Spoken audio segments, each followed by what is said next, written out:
کے ذریعے سے، برخورد کے ذریعے سے، اپنے میل جول کے ذریعے سے اس گناہگار کو بتا دے کہ میں جو آپ سے یہ اس طرح مل رہا ہوں اس کا سبب یہ فعل حرام ہے جو تو مرتکب ہو چکا ہے. تو بس بامعصیت کار طوری عمل شود کہ وہ خود سمجھے کہ میرے ساتھ یہ میل جول کا جو طریقہ اختیار کیا گیا ہے وہ میرے اس فلاں عمل کی وجہ سے ہے. مثلا مثل این کہ از او روگردانند، اس سے مثلا روگردانی اختیار کی جائے، یا با چہرے عبوس با او برخورد کند، یا چہرہ جو ہے سخت اور عبوس کی صورت میں غصے اور غیظ کی حالت میں اس سے برخورد کی جائے اور اس کی طرف دیکھا جائے، یا با او رفت و آمد نہ کند، یا اصلا اس سے رابطہ تھا، آنا جانا تھا، وہ رابطہ ارتباط قطع کر دے، ختم کر دے، آنا جانا چھوڑ دے. تو ظاہر ہے اس کو پتہ چلے گا نا کہ بھئی یہ جو رابطہ پہلے ہمارا تھا وہ میرے اس فلاں عمل کی وجہ سے، یعنی اصل ہدف یہی ہے کہ میں اس کو سمجھاؤں کہ میں اس سبب سے آپ سے ناراض ہوں. نمبر 2 کہتے ہیں کہ امر معروف اور نہی منکر زبان کے ذریعے سے. پہلا کیا؟ عملاً، اس میں زبان کے ذریعے سے. وہ کیسے؟ یعنی کسی کے واجب را ترک کرده است دستور دهد کہ واجب را بجائے. ایک شخص فعل واجب کو ترک کر رہا ہے تو میرے اوپر یا ہر وہ شخص جو امر معروف کر رہا ہے اس پر ضروری ہے کہ اس کو بتا کہ بھئی آپ یہ فعل واجب اس کو چھوڑ رہے ہیں، ترک کر رہے ہیں، واجب انجام دو. مثلا نماز نہیں پڑھتا، اس کو کہیں امر معروف کے اور نہی عن المنکر کے باب سے کہ بھئی آپ جو ہے نا تارک الصلاۃ نہ بنیں، تارک الصلاۃ ہونا اچھی بات نہیں ہے، روایات میں مذمت کی گئی ہے. اور اسی طرح اس کو متقاعد کریں یا حد اقل پیغام اپنا پہنچا دیں کہ یہ تارک الصلاۃ مذمت شدہ ہے روایات میں، لذا آپ یہ کام چھوڑ دیں اور نماز واجب ہے، نماز ادا کریں. وہ بھی گناہگار دستور دے گناہ رہتا ہو. اور یہ کہہ دے گناہگار کو، مثلا جو شراب پیتا ہے اسے کہہ دیں کہ آغا بات یہ ہے کہ گناہ کر رہے ہیں، یہ شراب پینا فعل حرام ہے اسلام میں، معصومین نے منع فرمایا ہے، معصومین قرآن کی نظر میں اس کو حرام قرار دیا ہے، آپ اس سے دور رہیں. یہ اس تک بات پہنچا دیں. پھر وہ لہجہ لحن کس طرح ہو کیا ہو وہ ایک جدا بات ہے، موقع اور مناسبت کی کو دیکھتے ہوئے انسان بیان کرے کہ کون سا طریقہ زیادہ مؤثر ہوگا. اگر نرمی سے تو نرمی سے بیان کرنا ضروری ہے، اگر کوئی ایسا مقام ہے جہاں نرمی سے نہیں بلکہ سختی سے بیان کرنا ہے تو وہاں سختی سے کرے، لیکن وہ مقام کو دیکھ کر. نمبر 3 اور آخری یہ ہے کہ طاقت اور قدرت کے بنا پر اس کو استعمال کرتے ہوئے طاقت کو ایک منکر عمل سے روکنا یا واجب عمل کا قائم کرنا، برپا کرنا. یعنی مثلا وہ کیا ہے، یعنی اس کو گنہگار کو جو نہ اس کے عمل سے یعنی عامر کے عمل سے اس پر کوئی اثر ہے، نہ اس کی زبان سے کسی کی کوئی بات ہی نہیں مانتا، وہ باصطلاح فارسی گردن کلفت ہے ایک قسم کا. یعنی ایک شخص جو بہت ہی اپنے آپ کو اوباش قسم اور اسی طرح کا شخص ہے، تو کہتے ہیں اس طرح کے لیے اسے تھوڑی سی پٹائی کرنی چاہیے.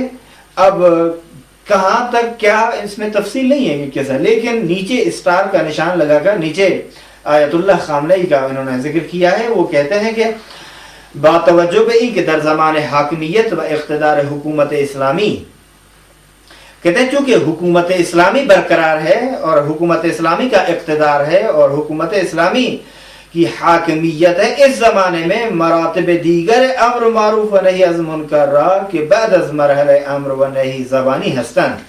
کہتے ہیں کہ یہ کچھ جو تیسرا مرحلہ اس کی بات کر رہے ہیں، زبانی مرحلے کے بعد امر معروف اور نہی منکر کے دوسرے جو مراتب ہیں اور مراحل ہیں، درجات ہیں، وہ دوسری مثلا جو نیرو وغیرہ ہے اس کے حوالے کیے جاتے ہیں. لذا کہتے ہیں کہ یہ مراحل جو ہیں نیروهای امنیتی داخلی، مثلا پولیس کے ذریعے سے یہ مسئلہ واگزار کیا جائے تاکہ پولیس کے ذریعے سے وہ امر بالمعروف ہو جائے اور نہی عن منکر ہو جائے.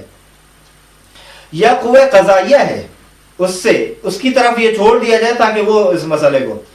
بس جو علماء اور عوام پر واجب تھا وہی 2 مرحلے پہلے تھے. اب تیسرا مرحلہ جو ہے یہ مخصوص ہے حکومت کے ساتھ اور نیرو انتظامی وغیرہ کے ساتھ.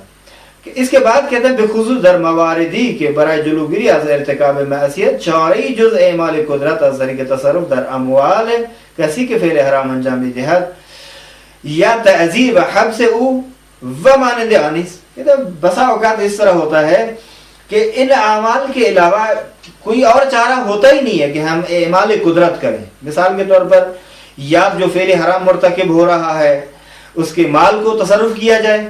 خب اگر مال ہی نہیں ہوگا تو فعل حرام میں مرتکب نہیں ہوگا. دوسرے نمبر پر یا تعزیر یا پھر اسے زندانی کیا جائے, حبس کیا جائے, قید, یا اس مال کو اپنے تصرف میں لے لیا جائے. کہتے ہیں کہ در چنین زمانی با حاکمیت و اقتدار چنین حکومت اسلامی واجب است مکلفین در امر معروف و نہی از منکر بے امر معروف و زبانی اکتفا کنند. کہتے ہیں کہ اس حالات میں لوگوں کے لیے ضروری ہے, مکلفین کے لیے ضروری ہے کہ امر معروف و نہی منکر کو فقط زبان کی حد تک محدود رکھیں. و در صورت نیاز بتوسل زور, یعنی اگر طاقت اور قدرت کے بلبوتے پر امر معروف و نہی منکر کی ضرورت پیش آئے تو کہتے ہیں یہ موضوع کو آپ مختلف اداروں کی طرف رجوع دے دیں, وہی جانیں اور وہ شخص جانے. وہ ادارے کون سے ہیں؟ کہتے ہیں کہ وہی نیرو انتظامی ہے اور قوہ قضائیہ ہے. ان کی طرف آپ رجوع دے دیں. کہتے ہیں کہ وہ ان منافاتی با فتویٰ امام راحل در ان با رابطے ندارت. ہماری یہ بات منافات امام راحل کے فتویٰ سے نہیں ہے, ولی در زمان و مکانی کے حاکمیت و اقتدار با حکومت اسلامی نیز, لیکن ایک ایسے ملک میں, ایک ایسی سلطنت میں, ایسی جگہ جہاں حکومت اور اقتدار اسلامی نہیں ہے, حاکمیت اسلام نہیں ہے, مکلفین پر واجب ہے کہ در صورت شرائط جمیع مراتب امر معروف و نہی منکر را با رعایت ترتیبانہ تا تحقق غرض انجام دے. کہتے ہیں کہ جہاں بھی اسلامی حاکمیت برقرار نہیں ہے ان تمام مکلفین پر واجب ہے کہ تمام مراتب امر معروف و نہی منکر کی شرائط کے باوجود وہ دیکھیں کہ امر معروف و نہی منکر کے ذریعے سے وہ ہدف اور مقصد جو حاصل ہونا چاہتا ہے وہ حاصل کرنے کے لیے تمام شرائط ہوں تو انجام دیں, اگر موجود نہ ہوں تو انجام نہ دیں. یہ صفحہ نمبر 250 کا حاشیہ تھا جو کہ تیسری شرط کے ذیل میں اسٹار کے نشان سے بیان کیا گیا. اب رہا مسئلہ کہ امر معروف اور نہی عن منکر کے احکام کیا ہیں. یہاں کچھ احکام یہ بیان کر رہے ہیں. سب سے پہلا حکم یہ بیان کر رہے ہیں کہ دیکھیں فراگیری شرائط امر معروف و نہی از منکر و موارد ان واجب است تا در امر و نہی مرتکب خلاف نشود. دیکھیں امر معروف اور نہی عن منکر کہ کون کون سے مقامات ہیں, موارد ہیں اور ان کی شرائط کیا ہیں. کہتے ہیں ان کو سیکھنا واجب ہے. کیوں؟ کیونکہ اگر یہ نہ جانتا ہو تو یہ ممکن ہے جو معروف ہو اسے منکر کا سمجھے اور جو منکر ہو اسے معروف سمجھ بیٹھے, خلاف امر اور نہی مرتکب ہو جائے گا. نمبر 2 کہتے ہیں کہ انسان کو جاننا چاہیے بدانت امر و نہی بدون تقاضا و نصیحت و موعظه اثر نمیکند. خود یہ بھی جاننا چاہیے اسے کہ نصیحت اور موعظے اور تقاضا اور خواہش اور التماس کے بغیر یہ امر بالمعروف اور نہی عن منکر اثر انداز نہیں ہوگا, مؤثر نہیں واقع ہوگا. کہتے اگر انسان کو معلوم ہو جائے کہ میرا یہ امر معروف و نہی عن منکر کا وظیفہ بغیر نصیحت کیے ہوئے, بغیر موعظہ کیے ہوئے, بغیر وعظ اور نصیحت کیے ہوئے اور بغیر التماس اور التجا کے نہیں ہو سکتا، مؤثر واقع نہیں ہو سکتا. کہتے ہیں واجب ہے امر و نہیرہ با نصیحت و موعظہ و تقاضا ہمراہ کنه. کہتے ہیں واجب ہے اس پر کہ امر معروف کو نصیحت کے ساتھ، وعظ و موعظہ کے ساتھ اور تقاضا کے ساتھ انجام دے.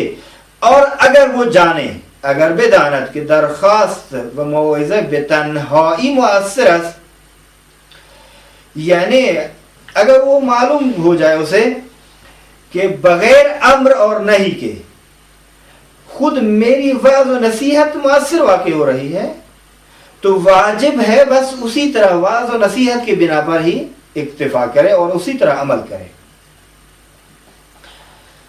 بس وہاں پہلے کیا تھا؟ پہلے یہ تھا کہ وہ اگر جان لے کہ تقاضا، نصیحت، التماس، التجا، وعظ و نصیحت کے بغیر امر بالمعروف و نہی عن المنکر مؤثر نہیں، تو واجب ہے کہ امر بالمعروف اور نہی عن المنکر کو وعظ کے ساتھ، نصیحت کے ساتھ اور تقاضا کے ساتھ انجام دے. کہتے ہیں کہ اگر اس کو معلوم ہو جائے کہ تنہا وعظ و نصیحت کافی ہے تو اس صورت میں وعظ و نصیحت پہ اکتفا کرے، وہی عمل. نمبر 3 کہتے ہیں اگر انسان جان لے یا یہ احتمال دے کہ امر اور نہی عن منکر جو ہے تکرار کے ساتھ میں، مثلا 2 مرتبہ کہوں گا، 4 مرتبہ، 6 مرتبہ، 8 مرتبہ، 10 مرتبہ، تو وہ مؤثر واقع ہو جائے. مثلا 1 مرتبہ کا کوئی اعتنا نہیں کی، دوسری مرتبہ وہ سوچے گا یار یعنی کام تو ظاہر ہے. اگر اس کو علم ہے یا یہ احتمال دے رہا ہے کہ بار بار امر بالمعروف و نہی عن المنکر کے انجام دینے سے اثر ہوگا، تو کہتے ہیں تکرار کرنا واجب ہے اس پر. نمبر 4 کہتے ہیں سوال یہ ہے کہ اصرار بر گناہ سے کیا مراد ہے آپ کی؟ کہتے ہیں کہ ہماری مراد اصرار بر گناہ سے اس فعل کے انجام پر مداومت نہیں ہے، ہمیشہ اس کے انجام دے، بلکہ ارتکاب عن عمل، اس عمل کا مرتکب ہونا مراد ہے، چاہے وہ 1 مرتبہ ہی کیوں نہ انجام دے. ہر چند ایک بار دیگر باشد، یعنی 1 مرتبہ پہلے، دوسری مرتبہ یہ. بس اگر ایک بار نماز رات ترک ہے، ایک مرتبہ نماز کو ترک کر چکا ہے، وہ بار دیگر ہم بنا یہ ترک دارت، اور دوسری مرتبہ بھی چاہتا ہے کہ ترک کر دے. کہتے ہیں کہ یہاں امر بالمعروف واجب ہے، نماز چونکہ معروف ہے، چونکہ واجب ہے. اس نے کہا تھا کہ معیار بیان کر دیا کہ تمام واجبات اور تمام مستحبات کو کیا کہتے ہیں؟ معروف کہتے ہیں. تمام مکروہات اور محرمات کو منکر کہتے ہیں.